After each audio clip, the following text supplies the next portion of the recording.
matutunan natin tonight. Ayun. So, introduce ko lang.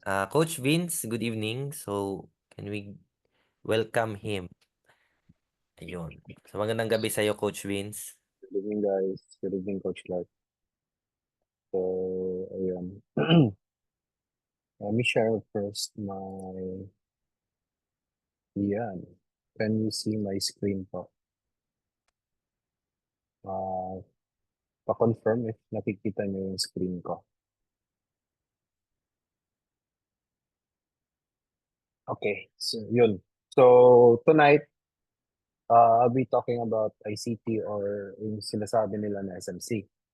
So, SMC is ang definition basically ng SMC is just to make it simpler is basically where sumasabay lang tayo sa mga trading ng mga big institutions, yung mga big banks, yung mga hedge companies, no?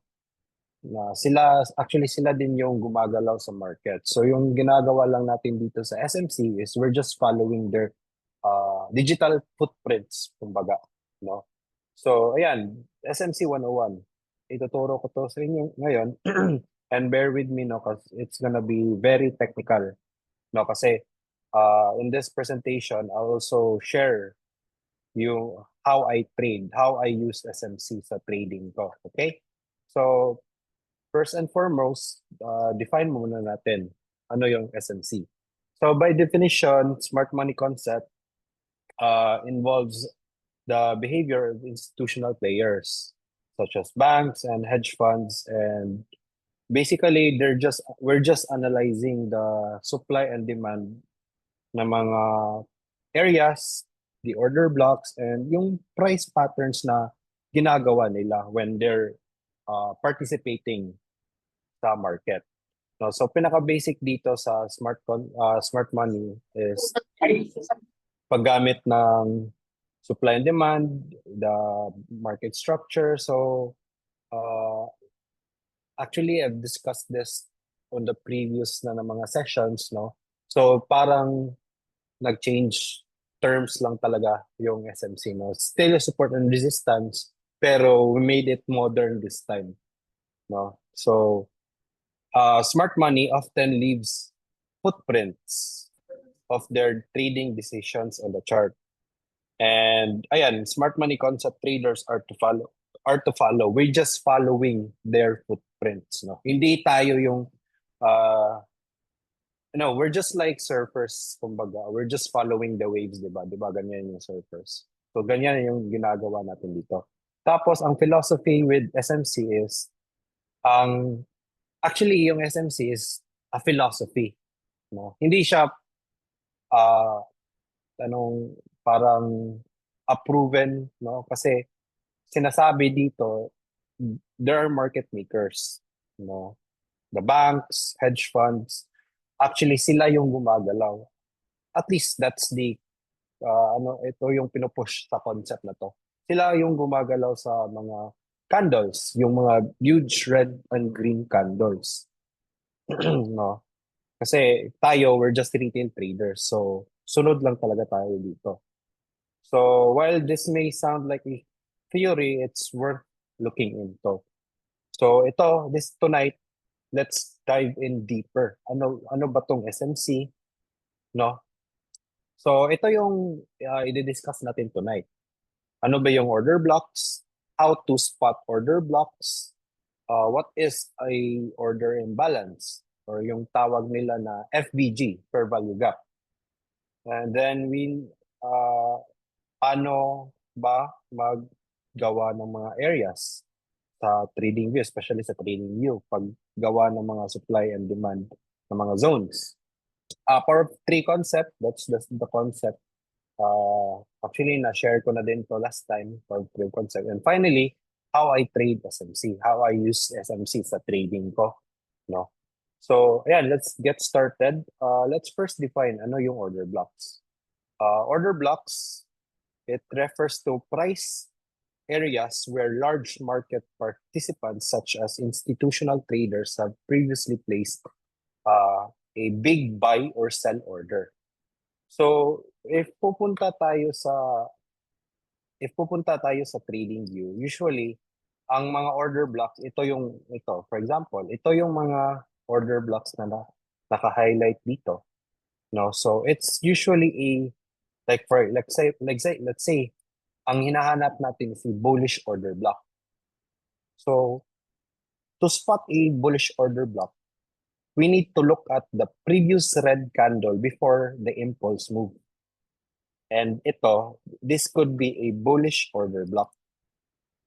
This is a bullish order block. Kasi this is the last red candle before lumipad si GBP USD, as you can see, 'di ba? 'Di ba lumipad siya.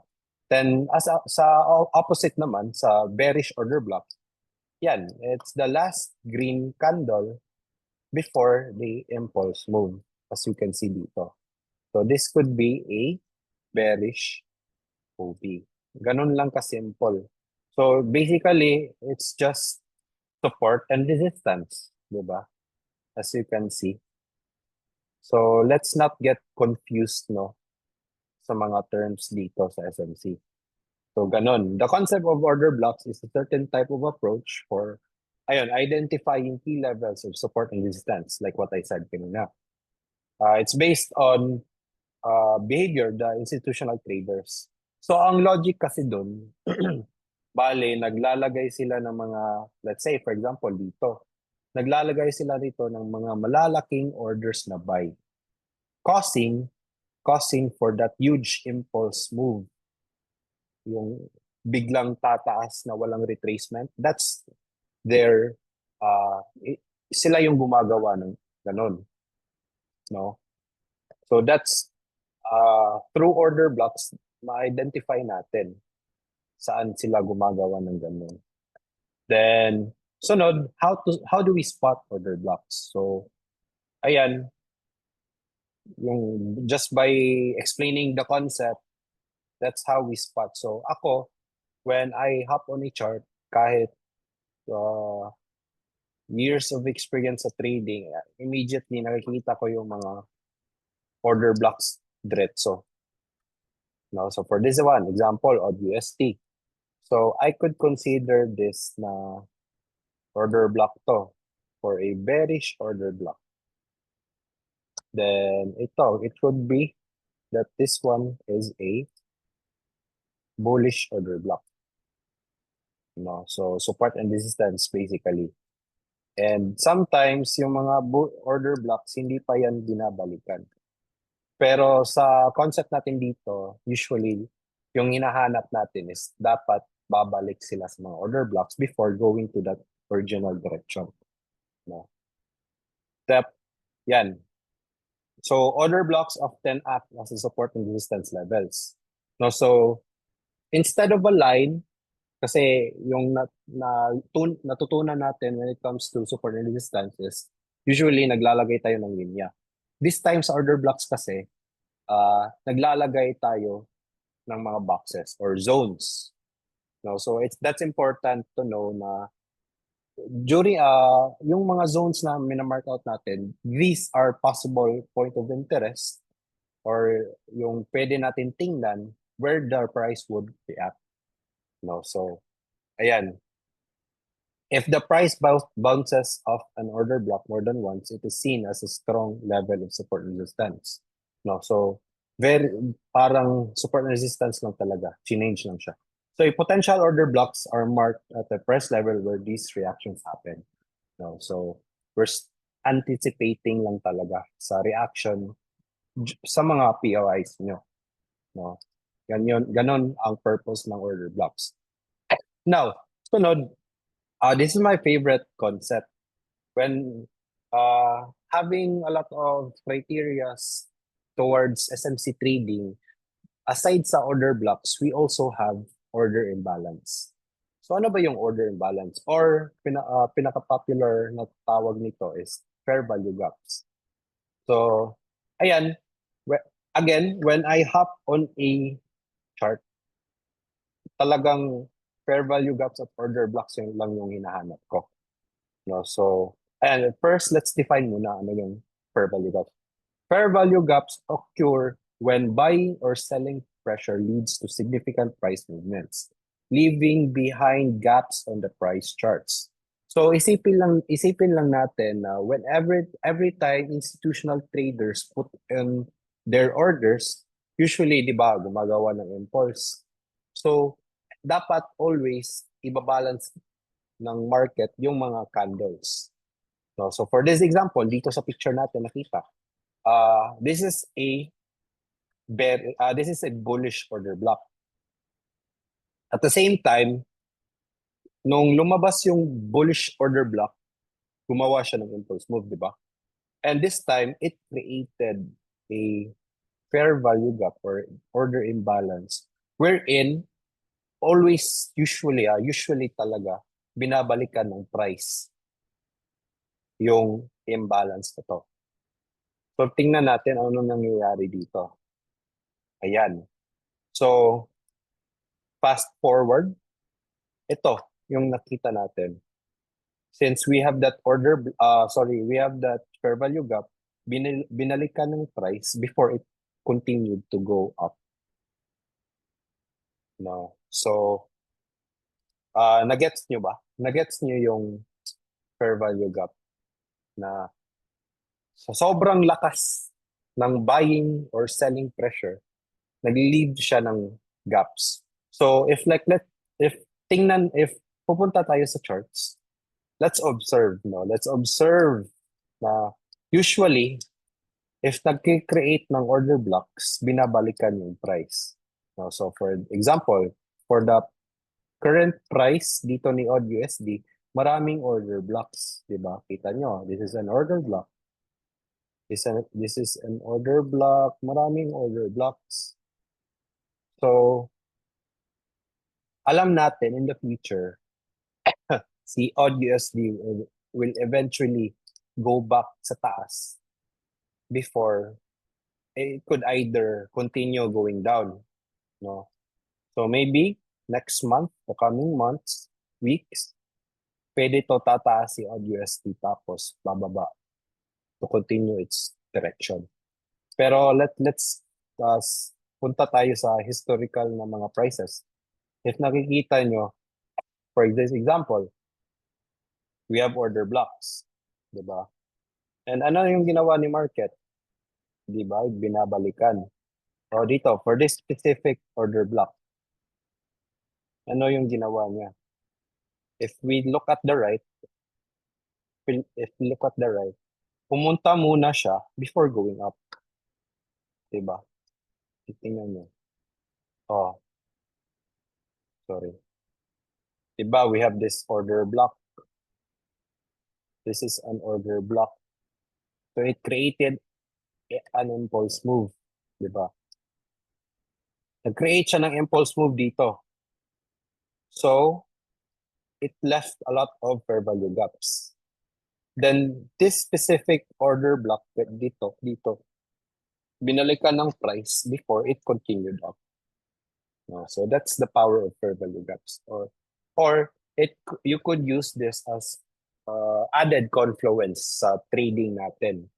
No? So ako personally, this is my favorite. So combo ko usually is 4 hours na time frame, tapos order blocks and fair value gaps. So usually, kung may order block tapos katabi niya lang yung fair value gaps, that's a good confluence for me sa entry ko on a higher time frame. 4 hours daily. No?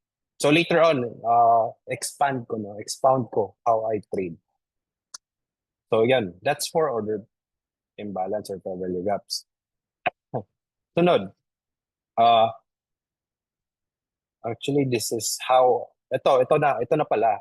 Ito na yung how I trade using SMC, no? So, first step talaga is I do top-down analysis. So, I thought this sa previous sessions, pero I'll just repeat it tonight. No, so, ayan. I think this is EuroCAD. No, kumuha lang ako ng example. So, EuroCAD, I either sa monthly or weekly, pero usually sa weekly. No, kasi the higher the time frame, the better yung data. Tapos, minamark out ko yung mga obvious na mga areas. So for this example, ni-mark out ko yung fair value gaps, yung mga obvious talaga. Fair value gaps, another fair value gap sa weekly, tapos finally yung weekly order block. No? Sunod, bababa ako ng 4 hours. This time, since alam ko na ito yung mga fair value gap sa baba, so possible na drawn liquidity or yung price gustong bumaba. No, so fast forward sa 4 hours, bumaba si Eurocad. Actually, puntahan na lang natin. Is this Eurocad? Oh, sure. So, this is Eurocad. Ayun nga, ayun nga. So, ayan, yung sinabi ko kanina na sa sobrang dami ng ah, fair value gap sa baba, gusto talaga yan puntahan ni price to have liquidity. No? So, it can either continue sa pababa or pataas to. Pero this time, I think this is very bearish, no? Pero stick lang tayo dito sa example, no? So, ayan, sa 4 hours, before I have a bias, titingnan ko muna ano nangyayari sa 4 hours. Dito sa example, nag-break of structure siya dito, as you can see. So, from 4 hours, nag-diretso ako sa 15 minutes, and as you can see, nag-break of structure siya dito. No, so, 4 hours, teka lang ha. Ito yun eh. Skip muna natin to ha. Ito yun eh. Oh, perfect. So, sa 4 hours, ito yung sunod na candle. Ayan. So, it broke structure. Tapos, it left a fair value gap. No? So, dito ako sa 15 minutes.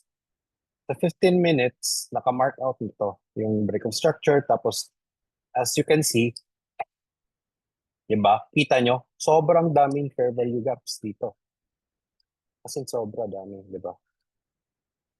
So, this could be my area for confluence. Now, coach, so sobrang dami ng fair value gaps na iniwan, what is the best fair value gap na pwede natin pasukin? So, for me, I use Fibonacci retracement. So, from its swing high to swing low lang. Ako, basic lang kasi ako eh. So, ayan, from swing high, this is just for a lot of fair value gaps ha. Usually, gumagamit ako ng Fibonacci if maraming fair value gaps. Kasi di ba nakakalito if sobrang dami. Hindi mo na alam saan ka papasok. So for this one, timing, nandito siya sa golden ratio ko. Sa 0.5 na level, tsaka sa 0.61. Now, I'm gonna put a buy position. Kasi di ba, it broke structure, meaning pataas si Eurocad. At least for this time frame. So ayan, I place my trade. Nag-buy limit ako. Then fast forward, na-hit yung buy limit ko. Then, ayan. That's TP for me. I think TP ba to? I'm not sure. Also guys, again, we should backtest pa rin this concept kasi, di ba, to know your edge dito. So for me, na-backtest ko to, 50% yung win rate ko. It's not always accurate. No? Sometimes, natatalo tayo, but that's okay. That's okay. Sunod, sa 15 minutes, actually na-discuss ko na pala, 15 minutes, ayan, inulit ko na lang dito. Ayun, nag-TP nga, nag-TP pala. Nag-TP pala. So, that's how I trade using SMC. And sa sunod na slide, ito yung important na part. if you're taking down notes, I suggest ito yung print screen yun, print screen nyo or yan, take down notes. So, breakdown ko lang ano yung ginawa ko, no? Una, first step, I have only 4 steps sa trading ko. First step, yun, look at higher time frames. Do a top-down analysis from weekly to daily to 4 hours. Then, yan, 4 hours muna. During dito sa mga time frames, i-mark out nyo yung possible POIs nyo or point of interest nyo. So, it could be order blocks. So, for this example, this is an example of the first step, no, na ni-mark out ko yung mga obvious na mga POIs. So, weekly fair value gaps, yung mga weekly fair value gaps again, tapos yung order blocks, di ba? That's the first step. Sunod, look for break of structure sa 4-hour time frame.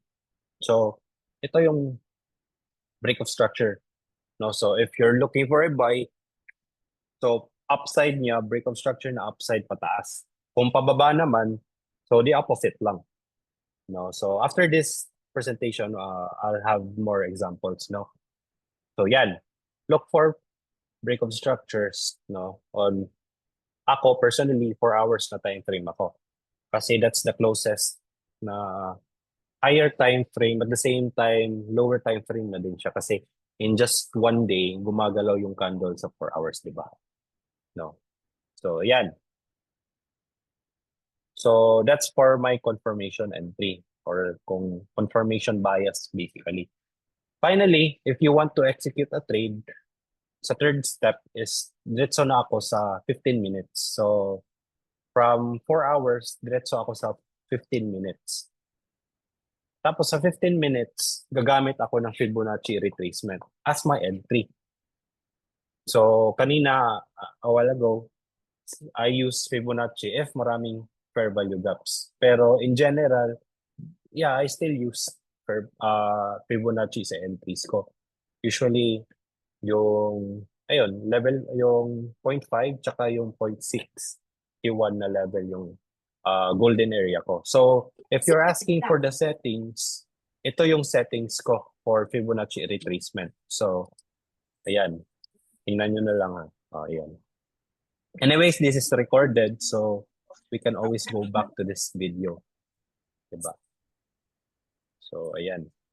Sunod, Wala Ah. naman setting. sunod guys is mas maganda yung confluence if yung sa golden area nyo, nandun na yung order blocks at the same time yung fair value gaps. No, so, ayun. So, exit lang natin dito. So, ito, 14 minutes, 15 minutes. Ito yung golden zone. Tapos, at the same time, this could be a order block dito. No. I hope hindi kayo na-confuse sa mga change lang natin. Ito yung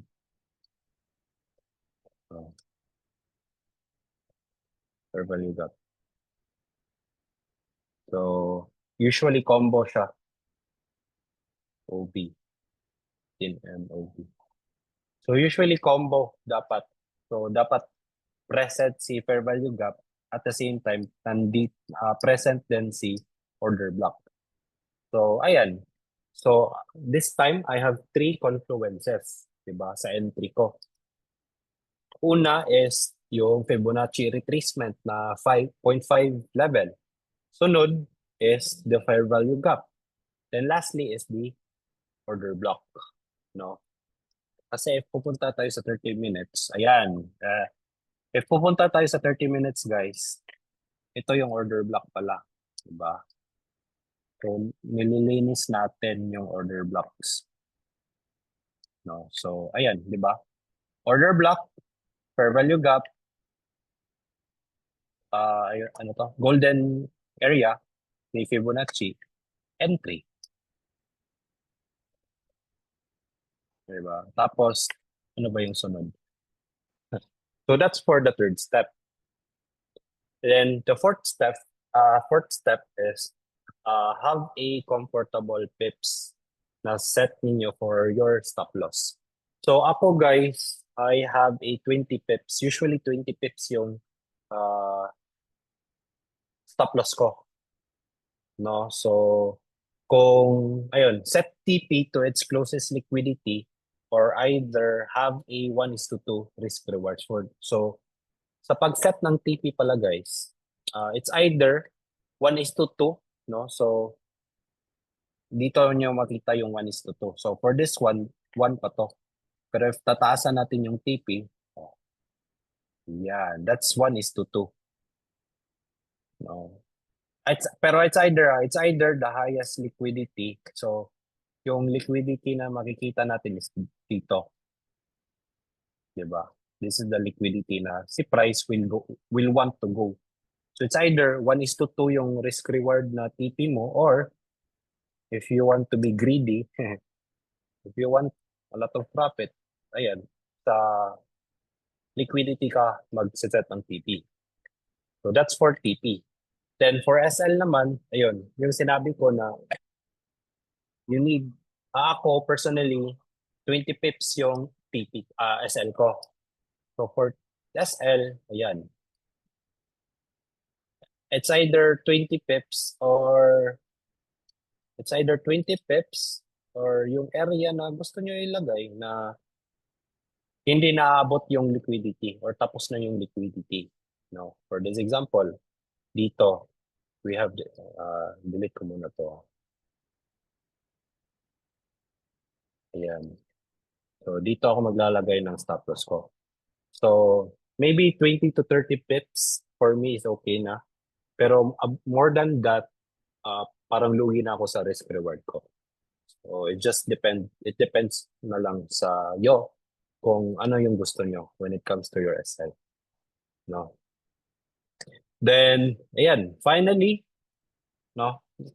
SMC is just very simple lang. No, you just need to master sa pagtingin sa charts. No, yung final thoughts here is trading is systematic and can feel boring, but at the same time, but that doesn't mean that you can enjoy the process. So, yan, enjoy the process. Siguro, you just stick to these 4 steps sa trading natin.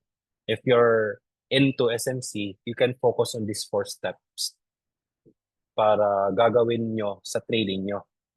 Pero again guys, if gusto nyo to gagamitin, you need to backtest din.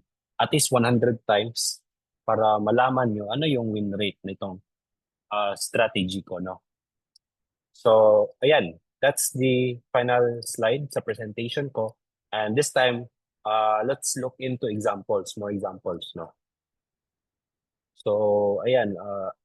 Let's go to, hanap tayo, ODCAD. Kilo na, tawa ko na pala to. Huwag na lang to. Euro GBP. I think I have an ongoing trade. Yan. So, for Euro GBP, yun lang. Teka nga, gagawin natin yung style for na no candles. Tapos, ano ba? Wag ko na. Yung drawings, tapos. So, this time guys, may template kasi ako na pwede mawala yung candles, no? So, when I provide examples, talagang parang naka-live trading talaga ako dito. Kasi di ko alam ano yung movement. So for this example, ganito. Okay? So, before we end, I hope maka-provide ako ng example sa inyo. No? So, ayan, balik tayo. So, first step, look at higher time frames. So, on a Sunday night, if you're a dedicated trader, analysis tayo. So, for this one, currently ano tong This is Euro GBP. Currently, nasa ganito siya, nasa support siya, no? Wala masyado akong nakikita sa weekly. For daily, still the same. Pero if I'm gonna trade this, I'm looking for buys. Kasi the buys just ranging. No? Super basic lang. Tapos, sa daily naman guys, as you can see, yung sinasabi ko sa inyo na hanapin niyo yung pinaka most obvious na mga areas. So for this one, this is the order block. So for beginners, so, i-mark out nyo para hindi kayo malito. So this is the daily OB. Change lang natin yung color. No? Tapos, as you can see, so, maraming order blocks. So yung sinabi ko kanina na combo usually si fair value gaps at si order block. So this is the daily fair value gap. So change lang natin yung color from black to yellow. Ay, sorry. Mali pala.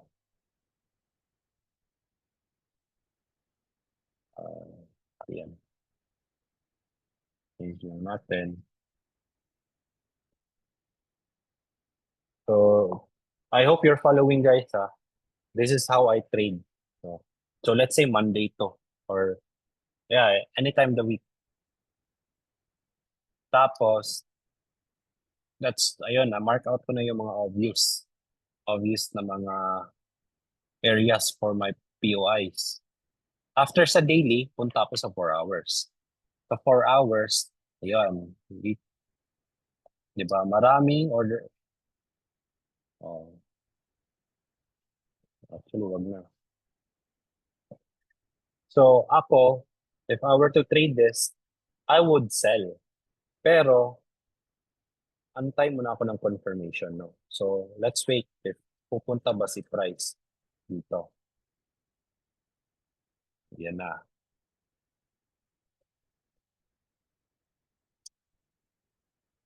I'm looking for a break of structure. For the meantime, wala pa. Ayan.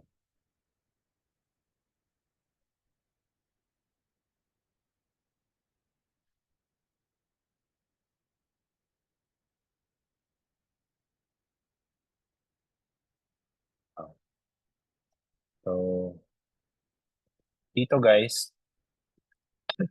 nag-break of structure na siya. Tapos may fair value gap tayo dito sa 4 hours. So, if pwede ako papasok dito. Kasi break of structure siya, di ba, sa 4 hours. Nag-close siya below the level. So, this one, pwede tayo dito maglagay. So, I have a 27 pips stop loss. Tapos, yung TP ko naman is just 1:2. So, again, guys, this is not perfect. I could, no, kasi 50% yung win rate ko dito. So, let's say, naglagay ako ng sell order. And let's play out the trade.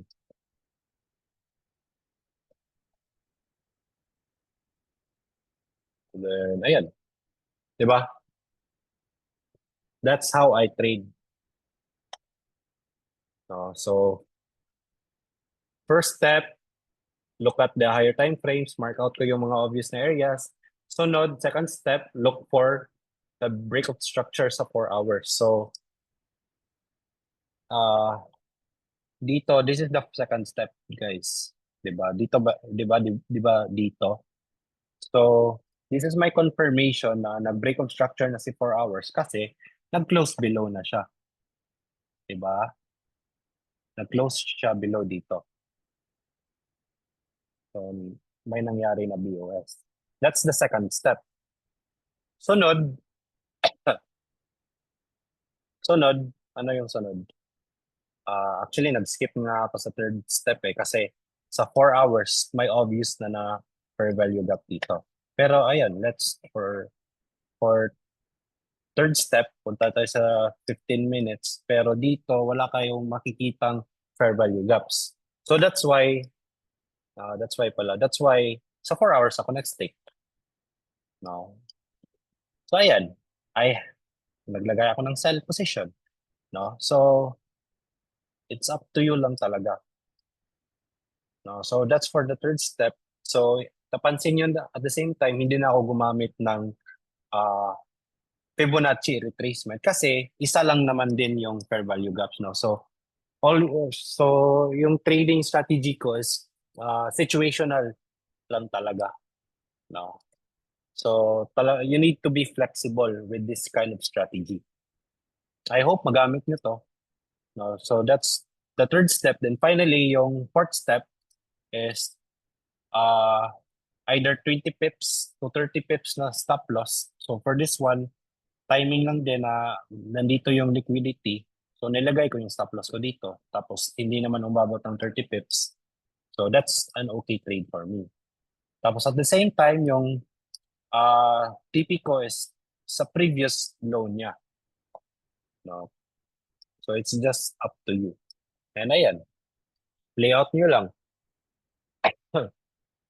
Diba? So, ayan, nag-TP tayo. No? O, diba? Tagos yung price dito. Diba? So, ayan guys. That's how I trade with SMC. No? So, ito yung results, yung mga results sa mga client accounts ko. So, no? Sobrang dami. Hindi ko, sorry guys.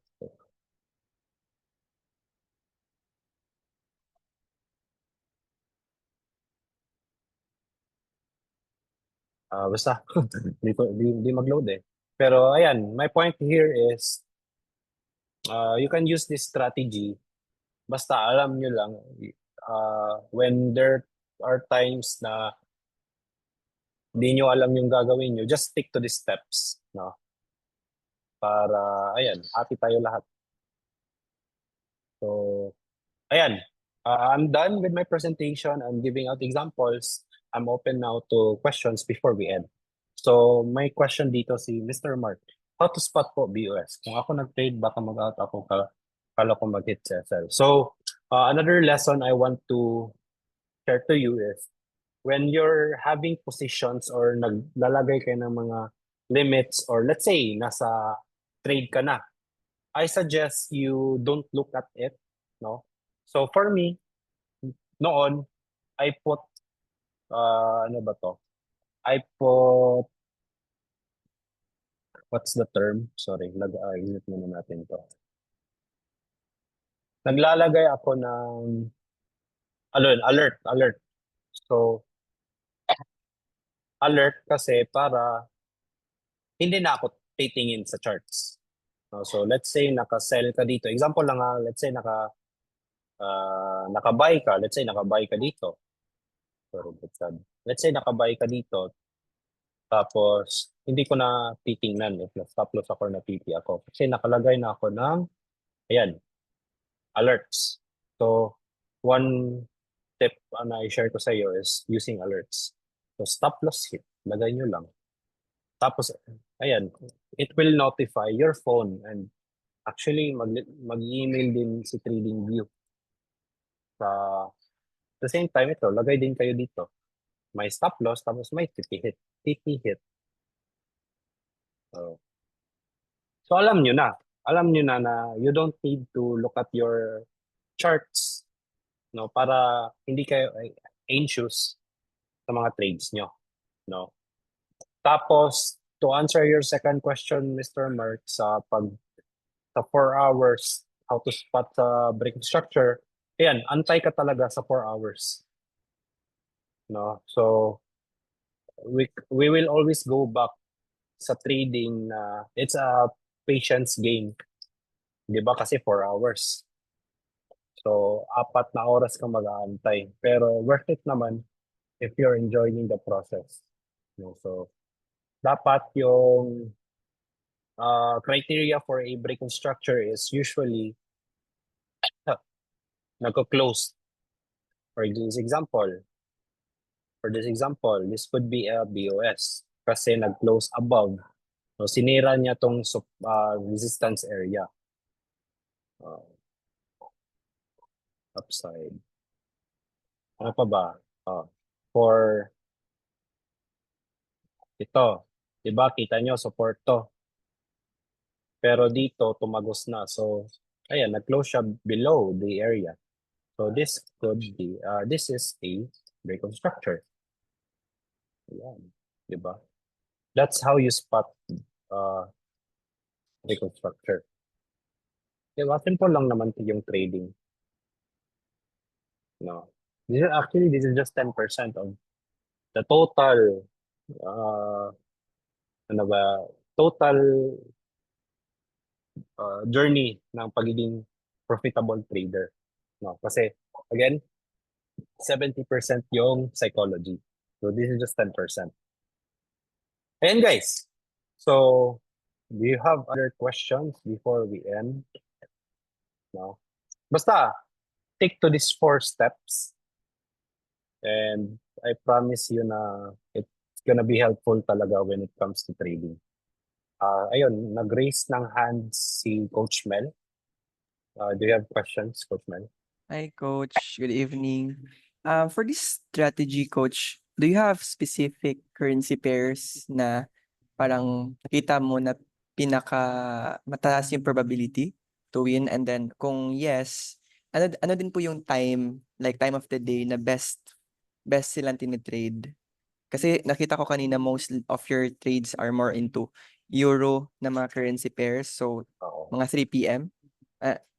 Clarify lang po. So, for your first question, Coach Mel,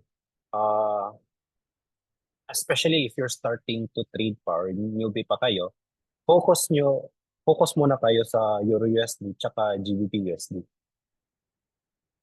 For the meantime, hindi ako ngayon, I can't provide an example sa GBP USD kasi may ongoing trade ako, as you can see. No. So, Euro USD and GBP USD. For the best time to trade, still again, it's gonna be London session at the same time, New York session. Pero again, sa tinuro ko, it will depend sa second step. It will depend on the second step kasi, di ba, I'm looking for confirmations muna. So it will vary sa time. So it could be New York or London. Basta nangyari tong break of structure sa 4 hours. No? So ako guys, nakatutok ako always sa 4 hours.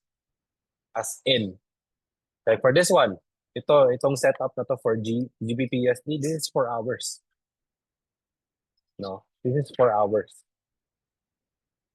I'm not looking at 15 minutes. Sometimes I look at 1 hour, pero in general, 4 hours talaga. So if you wanna follow me, yan, masanay kayo sa 4 hours tapos matagal na pag-aantay. No, this is sa trading, walang easy money kasi. No, so going back sa final thoughts ko, systematic ang trading. So sometimes it could feel boring, pero ayan, enjoy the process. No, so I hope I answer your question, Coach Mel. Yes, Actually, si very Coach clear Mel po. nga yung nag-open sa idea na magturo ako ng SMC. And I'm very happy na he's very interested. And I hope sa inyo guys, nandito ngayon, may na-learn kayo, may nakuha kayong ideas, no? Sa trade, no? Especially you want to trade independently. This is it. These are the only 4 steps na pwede ko ma-share at least, no? So in the future, guys, if you're practicing this strategy, you could PM me, no, para I could help you or give you tips pa.